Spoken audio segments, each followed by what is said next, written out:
Hello friends, welcome to Kavi Kanji. Restaurant style cauliflower 65 வீட்டில் இருக்கிற மசாலா வச்சு ரொம்ப டேஸ்டியாக கிறிஸ்பியாக எப்படி செய்கிறதுன்னு பார்த்துடலாம் வாங்க.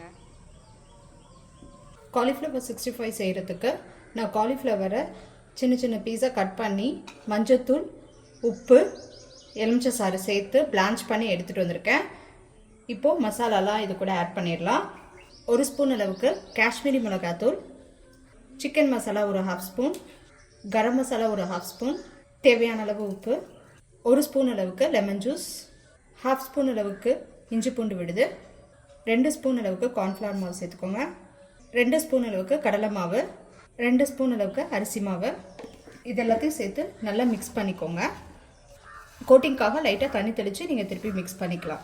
இப்போ பார்த்தீங்கன்னா மசாலா ஃபுல்லாக நல்லா கோட்டிங் ஆகிடுச்சு. இதுக்கப்புறம் ஜஸ்ட் ஒரு 1 or 2 ஸ்பூன் தண்ணி மட்டும் தெளிச்சுட்டு மிக்ஸ் பண்ணிக்கோங்க. அப்போ தான் எல்லா பக்கமும் நமக்கு மசாலா இறங்கும். இப்போ இது ஒரு 1/2 hour இந்த மேக்னேட் பண்ண காலிஃப்ளவரை வச்சிடலாம்.